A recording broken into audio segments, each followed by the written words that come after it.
Assalamualaikum dan salam sejahtera Malaysia. Jangan lupa like, share dan tekan butang subscribe agar anda tidak terlepas berita-berita terkini daripada channel ini.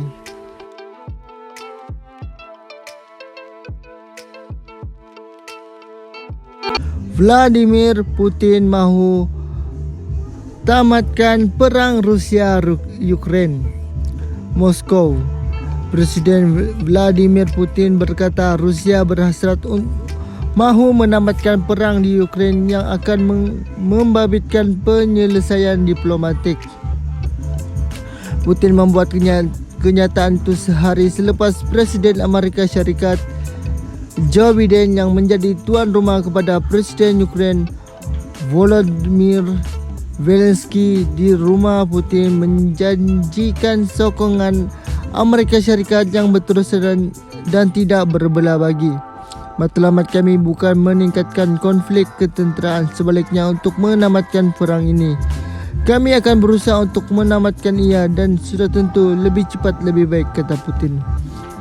Jurucakap rumah Putin John Kirby berkata Putin menunjukkan sifar petunjuk bahawa beliau bersedia untuk berunding bagi menamatkan perang yang bermula apabila Moskow menghantar tentera ke Ukraine pada 24 Februari lalu.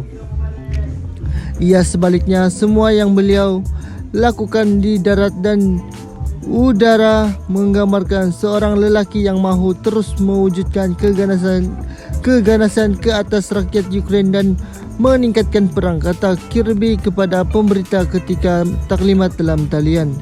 Kirby berkata Biden terbuka untuk berbincang dengan Putin, tetapi hanya selepas pemimpin Rusia itu menunjukkan kesungguhan mengenai rundingan dan selepas berunding dengan Ukraine dan sekutu Amerika Syarikat. Rusia secara terusan berkata mereka juga terbuka kepada rundingan, tetapi Ukraine dan sekutunya menyesaki muslihat itu sebagai membeli masa selepas beberapa siri kekalahan dan pengunduran Rusia yang menggerakkan momentum perang 10 bulan memihak pada Kiev. Saya sudah berkata berkali-kali, peningkatan permusuhan membawa kepada kerugian yang tidak wajar. Semua konflik bersenjata berakhir dengan satu cara atau yang lain, dengan beberapa rundingan di landasan diplomatik. Lambat laun mana pihak dalam keadaan konflik duduk dan membuat perjanjian. Lebih cepat kesedaran ini datang kepada kami yang menentang kita lebih baik. Kami tidak pernah berputus asa dalam hal ini, kata Putin kepada pemberita. Rusia mendakwa Ukraine yang enggan berbincang, tetapi Kiev pula mendakwa Rusia mesti menghentikan serangannya dan menyerahkan semua wilayah yang sudah dirampasnya. Putin turut dilihat memperkecilkan kepentingan sistem pertahanan udara Patriot yang Biden setuju untuk membekalkan kepada Zelensky dan menyatakan Rusia akan mencari jalan untuk mengatasinya. Dakwanya sistem itu agak lama dan tidak berfungsi seperti sistem S-300 Rusia. Penawar akan sentiasa ditemui, jadi mereka yang melakukannya adalah sia-sia. Ia hanya memanjangkan konflik itu sahaja, katanya, dengan yakin bahawa Rusia akan memecahkan Patriot.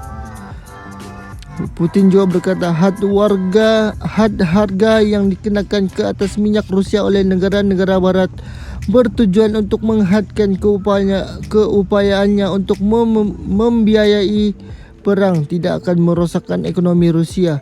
Katanya beliau akan menandatangani dekri awal minggu depan untuk menyatakan tindak balas Rusia.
guys.